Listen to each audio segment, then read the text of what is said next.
Alors, bonjour. Aujourd'hui, notre invité pour l'Écho du Saint-Pau, c'est nul autre que Kaël Mercader.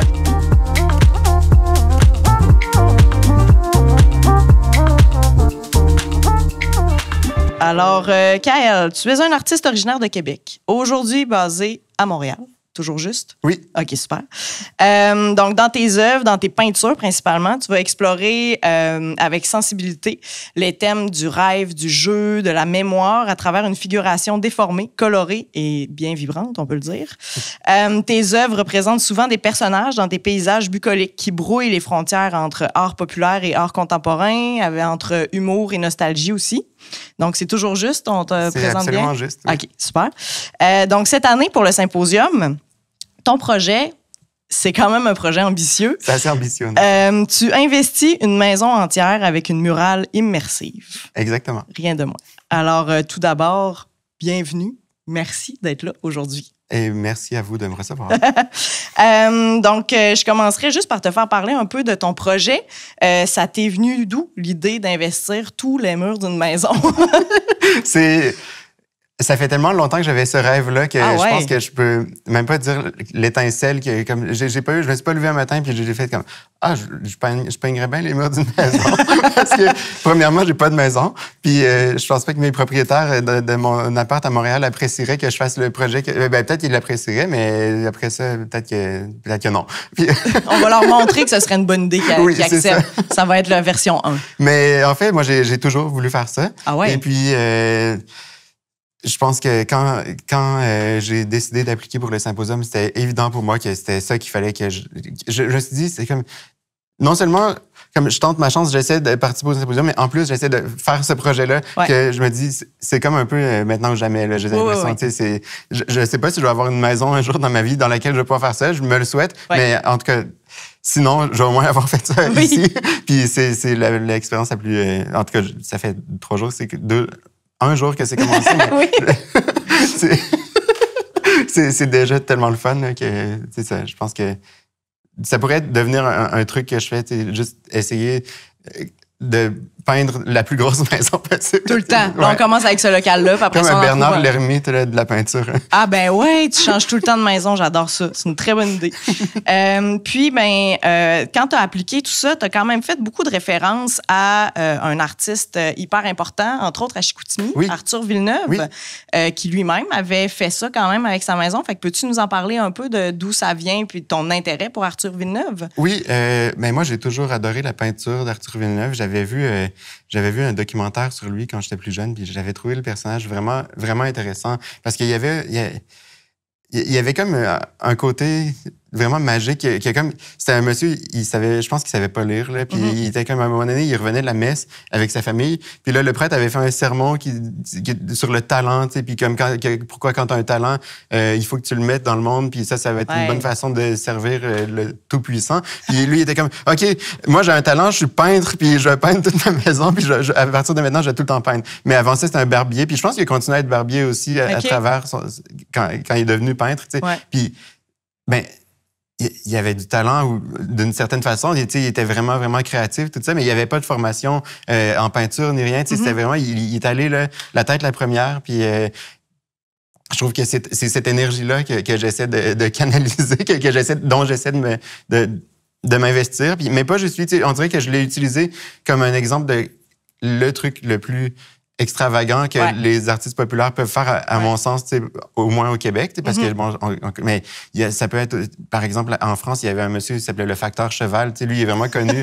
dans le milieu des artistes populaires. Est-ce que tu le connais? Non, je le connais pas. Il est incroyable. Lui, c'est un facteur, puis il s'appelait Monsieur Cheval. Puis sur sa run de facteur, il ramassait tout le temps des roches, puis il a fini par se construire un château en roche. Ben non. Ouais, à côté de chez lui, il y avait un terrain, mais tu sais, c'est pas un château comme il y a pas des pièces à l'intérieur, c'est comme un château de sable, mais gros comme une maison, là. Ben non. Puis, tu sais, il y a des sirènes, il y a des créatures mythologiques, comme on dirait une espèce de cathédrale d'art populaire, là. Ça, c'est un autre, tu sais, si j'avais comme un talent quelconque pour assembler des roches ensemble. Ouais, j'aurais pu faire ça aussi. Mais comme mon talent, c'est la peinture. Puis de la même façon qu'Arthur Villeneuve, je me suis dit, j'ai ce talent-là, fait qu'il faut que je le mette sur des murs à quelque part. À profit, là. Ouais. Ah, c'est cool. Puis Arthur Villeneuve, dans le fond, il avait peint toute sa maison, puis c'est rendu à la pulperie, c'est tout ça? Oui, ça a été déménagé dans le musée de la pulperie à Chicoutimi.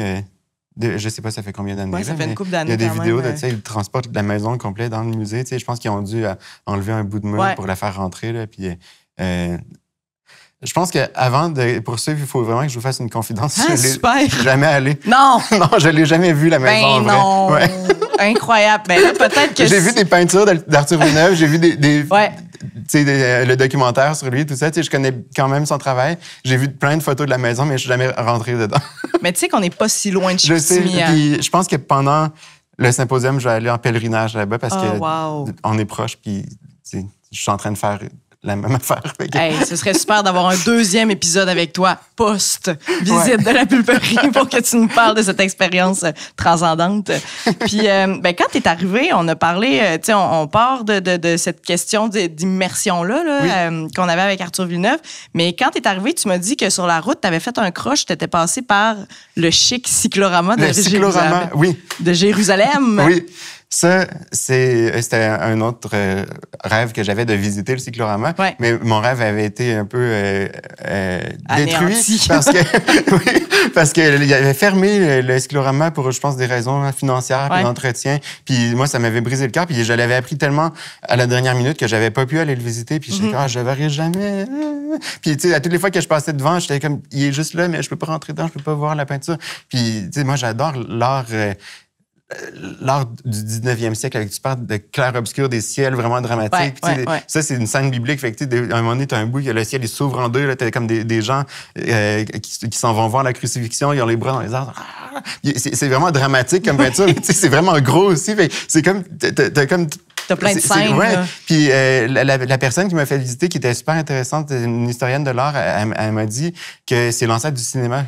Puis je peux quand même comprendre parce que il y a vraiment comme, tu sais, c'est fait pour te donner des émotions fortes. Puis c'est vraiment, tu es plongé dans l'obscurité, il y a de la musique, puis tout ce que tu as à regarder, c'est un écran qui fait 360 degrés. Puis ça m'a vraiment impressionné. Puis maintenant, dans le fond, c'est une bonne chose que je le visite juste maintenant parce qu'avant, on pouvait pas, mais maintenant, on peut aller en dessous. Parce que, dans le fond, le plancher du cyclorama, c'est aussi une œuvre. Là. Il y a comme une avant-scène qui appelle. Okay. Il y a des personnages comme découpés dans du bois qui font partie de la fresque, mais qui sont comme plus vers nous. Puis ça, mais en dessous de cette scène-là, c'est un espace où est-ce que la famille qui possède le cyclorama utilise maintenant comme entrepôt.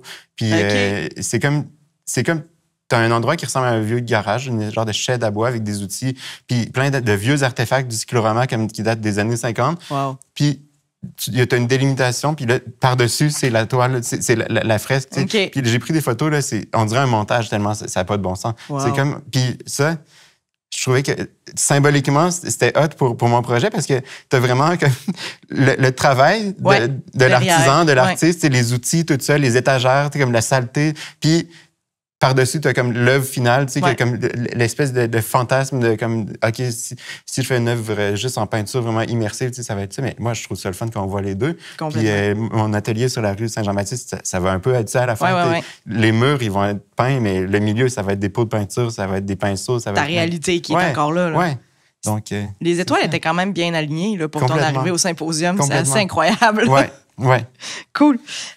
Puis, peut-être pour parler un peu plus de ton œuvre que tu vas faire pendant le symposium que tu as déjà commencé, est-ce que tu peux nous parler est-ce qu'il y a une narration? Est-ce que tu veux créer quelque chose? Où est-ce que tu prends tes inspirations? Comment tu envisages cette œuvre-là, en fait? OK. Avant de venir ici, j'avais quand même un peu les grandes lignes. Ouais. Mais j'aime ça quand je commence un projet que ce soit un peu comme une page blanche aussi, puis que je puisse vraiment comme me lancer un peu dans la tête la première, puis faire comme, bon, mais si, en cours de route, puis ça, c'est déjà arrivé depuis que je suis au symposium, mais comme que je vois des choses qui m'arrivent, des choses qui m'inspirent ou que juste j'ai des idées, mais qu'il y ait de la place pour ça, parce que si j'étais arrivé avec un plan super précis, puis là, ça ferait un peu peinture à numéro, puis c'est pas ça que je voulais. Je voulais arriver ici, puis que mon séjour à Baie-Saint-Paul se retrouve sur les murs. Puis je pouvais pas deviner à l'avance qu'est-ce que ça allait être. Je pouvais y rêver, mais je pouvais pas, comme, tu sais, il y a plein de choses que j'ai découvertes parce que je connais pas bien la ville de Baie-Saint-Paul. J'ai fait des rencontres comme incroyables. Mes collègues artistes, le public, tout ça, les gens qui travaillent au musée, tout le monde est super cool. Fait que, tu sais, je pense qu'il va y avoir de ça aussi beaucoup. Ouais. Comme, autant le paysage de Baie-Saint-Paul qui est magnifique que les rencontres, que les choses qui vont m'arriver, que des idées que je vais avoir eues. Puis, donc, c'est un peu tout le temps ça que je fais. Là. Je fais des choses... Je peins plus ce que j'ai comme souvenir que ce que j'ai devant moi. C'est pour ça qu'il y a tout le temps un petit décalage. Tu sais, puis souvent, mais comme n'importe quel souvenir, je l'embellis, je le transforme. Ou, tu sais, des fois, je le rends un peu plus bizarre, tu sais, pour que ça soit comme, je sais pas, là, juste un genre de rêve. Tu sais. Ouais. Fait que c'est ça que ça va donner, j'espère. En tout cas, j'ai commencé déjà hier pas mal, puis ça s'enligne vers une espèce de... comme Baie-Saint-Paul à l'envers, là, tu sais, le bizarro Baie-Saint-Paul. J'ai pas fait comme un paysage vraiment réaliste. Là. Je suis allé me promener sur la route là, qui mène à la plage, mais en passant par le terrain des Sœurs, qui est magnifique. Là. Puis là, j'étais comme, hey, on dirait que je suis dans une peinture de Van Gogh un peu. Là, c'était tellement beau. Là, puis il y avait des corbeaux, foins. Puis, oui, il y a les vaches. J'étais comme, on est où ici? T'sais, on dirait qu'on est dans la campagne québécoise, mais aussi ça pourrait être en Normandie. Ça pourrait être, fait que là, je tripais. Là, j'arrêtais pas de dessiner tout ce que je voyais. Mais il y avait tellement de beauté que... comme sur mon mur, qui est un grand mur, mais pas aussi grand que l'immense paysage. Fait que là, j'ai mis des bouts de telle montagne, des bouts de tel champ, un bout de plage, tu sais. Puis l'ensemble, ça pourrait être un paysage cohérent, mais les gens de Baie-Saint-Paul, ils vont pas faire « Ah ouais, je sais exactement c'est où tu étais quand tu... » Donc, c'est ça. Mais tu travailles beaucoup par collage, par association d'idées, par association d'éléments ensemble qui créent quelque chose, mais au final, c'est plus imaginaire que réel. Oui, c'est un pied dans la réalité puis un pied, je sais pas trop où, là, dans un monde... C'est bon, on n'a pas besoin de le savoir, c'est pas grave.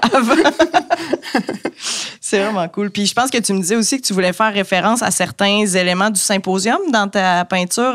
Comme tu disais, tu préparais un espace hier où est-ce que tu voulais représenter la calèche. La calèche qu'on va avoir de Nicolas Laverdière. Oui, exactement. Mais quand j'ai arpenté le chemin le chemin dont je viens de parler, qui était magnifique, là, j'étais comme, il manque juste, tu sais, un paysan avec un chapeau de paille, tu sais, puis une charrette. Puis là, je me suis dit, mais attends une minute, j'en connais un. Il y en a un ici. Mais je vais le faire pas si reconnaissable que ça. Là. Je pense qu'il va être un peu de dos puis comme un peu en train de s'en aller vers la plage. Mais je pense que je vais le faire en train de transporter une cargaison de noix de coco parce que c'est avec ça qu'il fait son bruitage. Je ne vais pas trop en dire parce qu'il va avoir l'occasion de l'expliquer lui-même. Mais en tout cas, je vais certainement... Il y a certains de mes collègues artistes qui sont ici... Aujourd'hui, attendez-vous à peut-être vous reconnaître là, quelque part dans ma peinture. Il va avoir de la laine à quelque part, des moutons. Puis... mais c'est le fun. C'est vraiment le fun. Puis je voulais t'entendre un peu parce que tu sais, le symposium, c'est un contexte particulier. Tu sais, une résidence, souvent, tu vas être seul dans ton espace. Tu vas avoir des collègues artistes, mais ça va s'en tenir pas mal à ça. Des fois, à la fin, il va y avoir une ouverture publique. Mais là, tu es vraiment dans un contexte où est-ce que là, dans ton espace, tu peins, mais il y a des gens qui rentrent. Puis en plus, tu es quand même sur la rue Saint-Jean-Baptiste, qui est une rue de type passante. Plutôt passante, oui. Fait que comment est-ce que tu vois ça, cette rencontre-là un peu forcée, puis ces intrusions, appelons ça comme ça? Ben, il est encore tôt pour dresser quand même un bon portrait de comment ça me fait sentir. Mais hier, qui était la première journée où j'ai accueilli des visiteurs, j'ai adoré ça. Puis d'autant plus d'apostropher des gens qui font juste passer puis checker puis de leur dire rentrez. Mais ça, c'était merveilleux parce que je pouvais non seulement leur expliquer mon projet, mais leur expliquer qu'est-ce que c'était le symposium puis les inviter à aller voir le reste. Puis j'ai été vraiment choyé parce que les gens étaient super réceptifs. Puis je sentais vraiment comme l'émerveillement. Les gens étaient...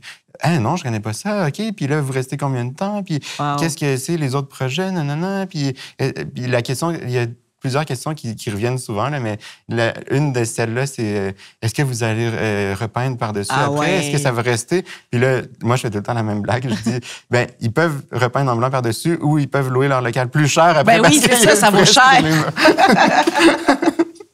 C'est bon. Donc, si les propriétaires m'écoutent en ce moment, il y a une bonne occasion de... un plus-value ici. Tu fais bien de le mentionner. Il y a des gens qui payent pour faire des murales dans leurs locaux. Là. Ou on pourrait repeindre puis juste laisser un cadre à quelque part puis accrocher un cadre vide pour que ça encadre juste une partie. Après ça, le reste est blanc. Ça pourrait être ça pourrait quand même être pas pire. Il y a une autre chose à faire vers la fin du symposium à préparer. On verra ce que ce sera. Ben oui. Puis, tu sais, par rapport à ton projet, est-ce que ça te fait mal au cœur de te dire qu'à la fin, on repeint en blanc? C'est quoi ta relation non, à pas ce... du tout. Non? Moi, ben, quand je peins, je suis... Ça peut avoir l'air cliché de dire ça, mais je suis vraiment dans le moment présent. Là. Ouais. Puis, tu sais, un coup, quelque chose est peint, mais je pense juste à la prochaine chose que je vais peindre. Puis, tu sais, des fois, je prends un pas de recul, puis j'aime ça regarder tout ce que j'ai fait, mais tu sais, je vais pas comme m'appuyer trop loin. Je vais pas m'asseoir sur comme des... Tu sais, il y a des peintures, il y a des tableaux que j'ai faits que comme je les ai vendus, puis je dis, non, tu sais, je ne verrai plus. Mais en général, comme quand je fais une œuvre, ça m'est déjà arrivé aussi de faire une peinture au complet, puis c'est un peu un sacrilège, mais genre de remettre du gesso par-dessus puis d'en faire une autre. Juste comme, il y avait quelque chose que je trouvais qui pouvait être mieux. Puis ça, je trouve que c'est important aussi dans la pratique artistique de donner le droit de comme scraper quelque chose puis de recommencer. Ouais. Puis aussi de pas... C'est ça, de pas trop comme s'attacher aux choses comme... À un moment donné, un coup que la chose est faite, ben, elle t'appartient plus. Puis même au moment où tu l'as fait, tu la fais pas juste comme pour la garder jalousement, puis comme dire, tu sais, qui va l'avoir, non. Mais tu sais, je trouve que c'est le fun quand quelque chose existe un bout de temps, puis même que peut-être c'est ça qui va rendre ça encore plus magique. C'est comme, tu sais, dans 10 ans, dans 20 ans, il va y avoir des photos de moi dans ma... Là, je vais être rendu vieux, puis là, c'était vraiment cool. Puis ça a existé. Ouais. Il y a des gens qui l'ont vu, puis il y a des gens qui vont me dire, tu sais, ah oui, j'étais là, j'étais venu la voir. Ouais. Mais il y a quelque chose comme le cyclorama là, tu sais, genre tout bad, là vous aviez juste tu peux plus y aller, c'est terminé. Ouais, c'est bon. Mais tu sais, j'avais travaillé dans une collection d'œuvres d'art, puis on avait acheté super pas moi là, la personne, moi je m'occupais juste des œuvres. Ouais. Mais la personne avait acheté une œuvre de Jean McEwen, puis c'était dans la série Poèmes barbares, puis on cherchait dans le livre pour la retrouver l'œuvre puis on trouvait pas de photos, puis tu sais il y a vraiment des gros catalogues raisonnés qui ont été faits, là, tout a été documenté. Jusqu'à temps qu'à force de poser des questions, tout ça, on a fini par comprendre que cette œuvre-là, c'était un des poèmes barbares du début, que Jean McEwen était retourné dessus, puis il était comme non, elle est trop dark, cette œuvre-là, ça me convient pas. Puis il l'a vraiment changé énormément. Fait qu'il y en a une qui n'existait plus. Puis ça veut dire que là, il y en avait une supplémentaire à la fin, puis ça avait pas été documenté. Au final, ça apparaît pas. Mais je trouve ça beau, ces petites perles-là, qu'on peut pas toutes capter, on peut pas toutes garder, puis ça laisse du flou. Tu sais, je trouve que, en tout cas, je peux juste parler pour moi-même, mais une pratique en art, ça doit pas tout le temps être linéaire. Je pense qu'il y a énormément de comme je retourne à quelque chose que j'ai déjà fait, puis là je fais quelque chose, je sais que je vais m'en resservir, dans le futur. Puis là c'est tout récent que moi je fais des peintures grandes.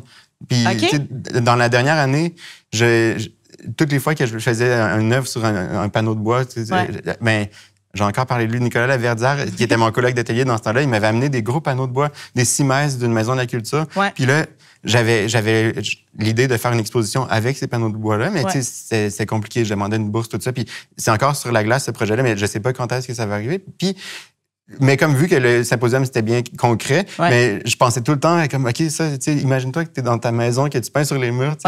Fait que c'est ça. Des fois, tu fais quelque chose, puis tu penses déjà à qu'est-ce que tu vas faire une autre fois quand tu vas faire quelque chose de semblable. Puis je pense que s'il y a quelque chose qui doit rester de ma maison, si on repeint par-dessus, mais c'est quelque chose qu'il faut que je tienne à l'intérieur de moi, puis auquel je me réfère pour des futurs projets. Puis, mais qui sait aussi, on va bien la documenter. Puis, complètement. Il en existe là, des exemples des œuvres qui ont été refaites par les artistes ou par d'autres personnes. Oui, c'est vrai. Exactement. Je dis pas que, comme à un moment donné, ça va être dans une institution ou quelque chose. Mais peut-être, on sait pas. Il y a une autre artiste comme Arthur Villeneuve, un peu, Maud Lewis, qui vient de la Nouvelle-Écosse.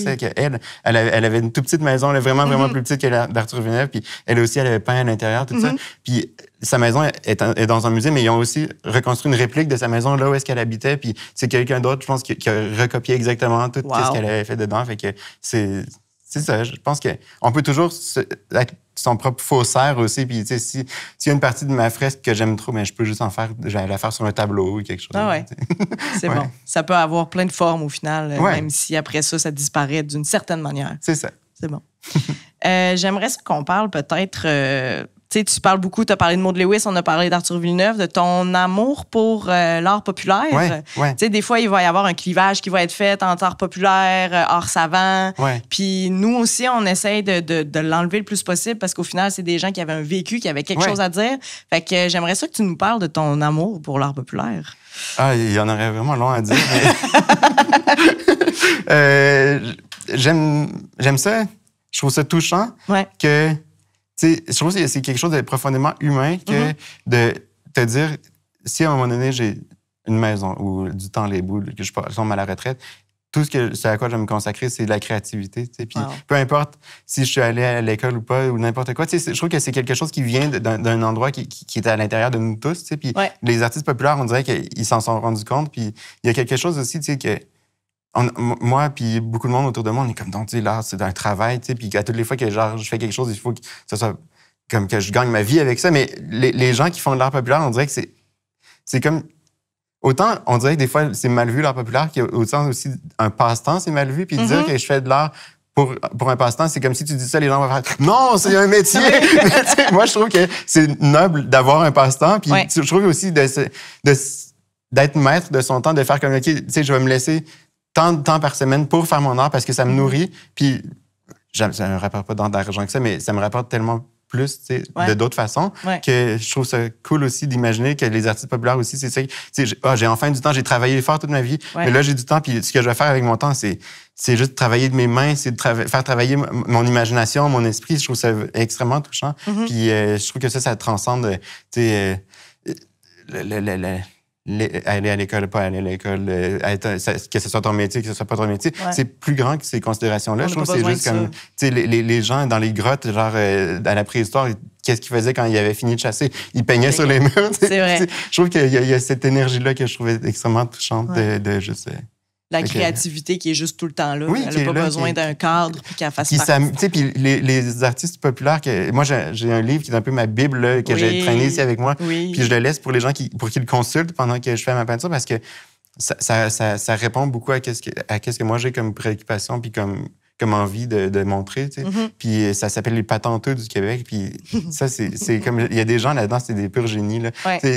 Il y a une sculpture, c'est comme une bouteille de bière avec des bras puis des jambes. Là, puis il y a tout le temps des trucs vraiment marrants décrits en dessous. Puis je trouve qu'il y a cette... Aussi, en étant vraiment comme sans prétention, puis en faisant ça juste pour toi, puis pour les gens qui vont passer sur le chemin, puis des fois, il y en a qui vont s'arrêter, des fois non. Ben, il y a cette liberté-là aussi. C'est comme ils font pas ça pour quelqu'un d'autre qu'eux-mêmes, puis juste mettre ça sur leur terrain, puis mettre du beau dans leur quotidien, puis vivre au milieu de leur art. Ça, je trouve, c'est comme du jardinage, mais avec des outils, puis de la peinture, puis du bois. Puis je trouve ça extraordinaire. Wow.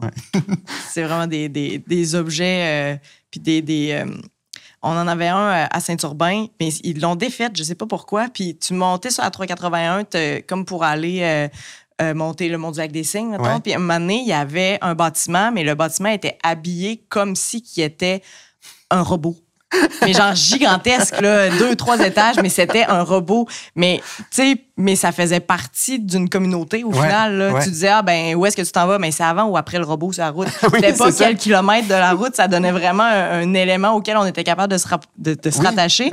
Puis on dirait que je suis tellement mêlée sur cette route-là depuis qu'il n'y a plus le robot. Ah, il n'est plus là? Non, sinon je t'aurais amené, tu sais bien. mais c'est ça, mais ça devient quelque chose qui rentre dans la vie des autres aussi. Là. Ouais. C'est vrai, il y en a plein. Le territoire québécois, puis probablement partout dans le monde, c'est tellement universel. Il est ponctué de des endroits. Sur l'Avent, il y a le magasin Ben Lalaine. Mais juste l'œuf aussi avant d'arriver à Montréal. Il y a comme des éléments aussi qui sortent tellement de l'ordinaire que, comme, OK, on est rendu à les dinosaures au Madrid. Ça, c'est pas tout de l'art populaire, mais c'est tout comme une forme de... Ça fait partie de notre culture visuelle aussi. C'est ça. Tout le monde au Québec sait de quoi je parle. Oui, alors beaucoup. Ouais.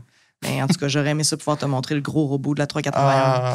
Peut-être un jour, peut-être qu'il va réapparaître comme le cyclorama de Jérusalem qui aurait ouvert. On se croise les doigts. Oui. Puis avant d'arriver à Baie-Saint-Paul, tu as passé du temps au Nouveau-Brunswick. Tu as passé des vacances au Nouveau-Brunswick. J'ai adoré le Nouveau-Brunswick. J'adore. Est-ce que tu penses qu'on va ressentir de ce passage-là dans les tableaux que tu vas faire ici? Est-ce que tu comptes t'en inspirer un peu? Oui, il y a déjà une photo que j'ai prise là-bas qui m'a servi de modèle pour un bout de ma maison. Ça, c'était assez extraordinaire aussi. Puis ça va faire écho à ce que je viens de dire. C'est un milliardaire des chemins de fer qui s'appelait M. Van Horn. Je ne sais pas si vous connaissez le viaduc Van Horn à Montréal. Là. C'est lui qui a donné son nom à ça. Puis, c'était comme un personnage complètement timbré. Il dormait pas et il trouvait que dormir, c'était une perte de temps. Puis il dormait 3 heures par nuit, là, that's it, là. Puis le reste du temps, il travaillait. Puis c'est un peu épouvantable. Là. Il a réussi à faire construire le chemin de fer en 5 ans à place de 10 ans, juste en exploitant comme les travailleurs. Fait qu'à cause de ça, il s'est ramassé un paquet obscène de pognon. Puis super! Avec ça, il s'est construit une résidence secondaire à une place au Nouveau-Brunswick qui s'appelle Minister's Island. Il y a une espèce de château, il y a comme 50 pièces dedans. Il y a sa chambre qu'il n'utilisait jamais. Il y a comme des chambres d'amis, tout ça. Puis dans une des pièces, il y a un foyer avec des tuiles en céramique, en porcelaine bleue, avec des super beaux paysages. Tu sais, ça a l'air d'être des paysages de la Hollande. Mais là, moi, je me promenais sur sa propriété, puis il y avait des bâtiments dont l'architecture était tellement belle que là, j'ai fait une espèce de mise en abîme, puis j'ai peint un moulin, tu sais, une grange qu'il y avait sur son terrain, mais comme si c'était sa cheminée, tu sais, qui représentait ses trucs à lui. Puis une parenthèse que je veux faire par rapport à ce monsieur-là, c'est qu'à un moment donné, un coup qu'il a fait ses milliards de dollars, puis qu'il était installé, puis qu'il avait sa maison d'été, mais tout ce qu'il faisait, c'était de la peinture. Hein? Ouais. Il passait ses journées à peindre, puis il envoyait des cartes postales. Il y avait juste une personne au monde qui aimait, c'était son petit-fils. Super. Il allait en voyage en Europe, puis il lui envoyait des cartes postales vraiment cute. Là. C'est comme il se faisait lui-même sous la forme d'un éléphant, avec un chapeau de forme, qui fumait le cigare, là, puis il écrivait des petits mots super cute. C'est vraiment un homme contradictoire. Là.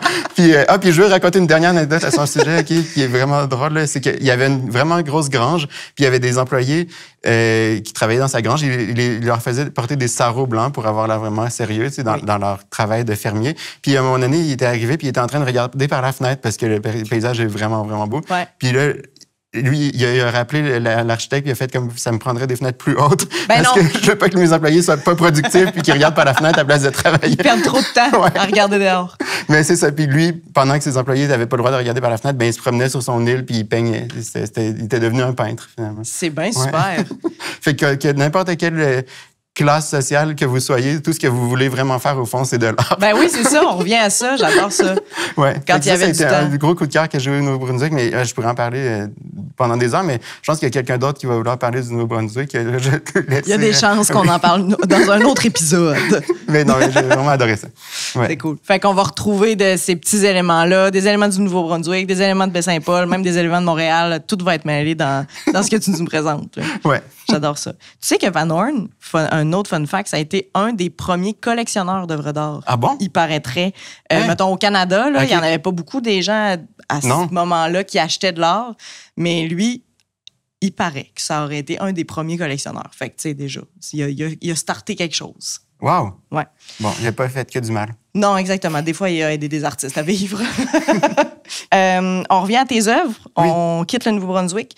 Est-ce que tu pourrais nous parler de la tension qu'on a souvent dans tes œuvres, ou est-ce que des fois, on va vraiment reconnaître qu'est-ce qu'on voit, puis des fois, on a l'impression, on est un peu décalé, on est une réalité, juste à côté. Ouais, comment est-ce que c'est quoi ce jeu-là entre cette réalité-là puis le décalage là, que tu crées?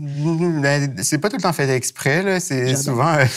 comme moi, je peins beaucoup juste à la main levée, là. Ouais. Fait que, tu sais, des fois, comme juste dans mon geste, là, c'est comme je voulais faire un arbre, mais finalement, ça ressemble plus à une roche. Il y a comme des bouts, quand je fais des paysages ou même des scènes qui se passent à l'intérieur ou quelque chose, mais que des choses qui tendent vers l'abstraction parce que j'étais comme, bon, mais je vais pas repasser par-dessus, ça va juste devenir quelque chose d'autre. Fait que il y a comme un flou, un décalage qui se crée avec ça. J'aime ça faire des lignes, mais je les fais pas avec une règle. Souvent, il y a tout le temps des trucs, on dirait qu'ils vont tomber. On dirait que ça s'en va dans un drôle d'angle, tout ça. Puis même, des fois, ça peut arriver sur un personnage, que comme sa face est un peu bizarre, est un peu floue, mais c'est des accidents que je laisse arriver, finalement. J'aime ça juste comme... Souvent, avant de commencer une peinture, je vais dessiner vraiment longtemps avec un pinceau puis de l'encre de Chine. Puis je comme... Des fois, je finis par faire n'importe quoi. Je fais juste comme une ligne courbe, une ligne droite. Puis là, ça va être comme un personnage, mais finalement, il y a 3 bras, puis genre une jambe. Parce que ça me dérange pas que ça soit pas réaliste. Puis ça se retrouve un peu, cet esprit-là de jeu, puis de comme... Finalement, de réalité qu'on s'en fout un peu que ça soit pas réaliste. Là. Fait que ça se transmet à mes tableaux des fois. Puis des fois, je fais exprès. Là. Des fois, comme, à place de faire quelque chose de vraiment détaillé, mais je vais comme peindre un peu comme si j'étais niaiseux. Là. Je fais comme je fais une ligne, puis là, je la fais aller dans un sens qui n'a pas trop rapport. Puis après ça, je me débrouille avec ça. C'est comme si je me tends des pièges pour après ça voir comment je vais m'en défaire. Là. Puis ça donne des trucs assez marrants des fois. Puis, en tout cas, vous allez voir, peut-être à la fin de ma murale, il va y avoir des éléments comme ça que vous allez être comme... Est-ce que comme ça, c'est à l'avant-plan? Tu sais, mettons quelqu'un qui est loin, mais qui est plus grand que quelqu'un qui est proche, ou des trucs comme ça. Ben, il y a beaucoup ça dans l'art populaire aussi, dans le fond. On avait des œuvres des Sœurs Bolduc au musée dernièrement, puis il y avait une enfant, elle était à côté de son... Tu sais, elle était debout à côté de son parent dans l'œuvre, mais elle y arrivait à peu près au mollet, tu sais, en hauteur. C'était super. On n'a pas besoin que cette perspective-là soit parfaite. On a juste besoin des éléments, au final, puis qui se parlent. Puis peut-être une dernière chose dont j'aimerais parler. Tu nous disais que tu aimes ça, créer, puis transmettre avec des enfants, que eux viennent aussi créer avec toi dans ton espace. Fait que veux-tu nous en parler un peu? Comment est-ce que tu vois ça, cette collaboration-là, puis ce jeu de création avec des enfants? Ben c'est dur à prévoir parce que les enfants sont tellement imprévisibles. Puis, comme d'un enfant à l'autre, des fois, ils sont comme, ils savent pas trop quoi faire. Puis des fois, il y en a que c'est comme, faut leur enlever les crayons des mains parce que l'activité est finie. C'est trop. Fait que je pense que j'ai envie que, premièrement, que la maison les inspire, puis soient là-dedans, puis que ça leur donne le goût de faire ça aussi. Mais à l'origine, je voulais peut-être laisser des bouts blancs sur ma fresque, puis les laisser comme participer à l'œuvre. Mais ça, je sais pas si je vais faire ça finalement. Mais en tout cas, sinon, il y a une énorme table au milieu de l'espace. Fait que je vais mettre des pinceaux, des crayons, toutes sortes d'affaires. Puis j'allais laisser comme juste s'imprégner du lieu puis raconter des histoires sur le papier, mais leurs propres histoires. Peut-être en s'inspirant de qu'est-ce qu'il y a sur les murs ou non, comme ils voudront. Là. Mais et peut-être que toi, après, tu vas être inspiré par eux, ce qu'ils vont avoir fait aussi. Oui, peut-être. Probablement, en fait, parce qu'ils ont tellement d'imagination. Là, c'est fou. Des fois, tu t'en rends compte, c'est déjà des artistes. Ils ont moins de barrières aussi que des fois, nous, on se met. Oui. Ben écoute, as-tu quelque chose que tu veux dire avant qu'on mette fin à cette merveilleuse discussion d'écho du Saint-Pô? Y a-t-il quelque chose qu'on n'aurait pas parlé dans la discussion? J'ai pas un petit onglet d'ouvert là, que j'aurais voulu... Non, je pense qu'on a bien fait le tour. Puis je pourrais juste vous remercier de me recevoir. Super. J'aime vraiment ça jusqu'à maintenant. Fait que c'est cool. Bon, ben merci beaucoup. Merci pour ton temps. Puis, ben on a bien hâte de voir ta fresque évoluer. Merci beaucoup. Merci. Bonne journée.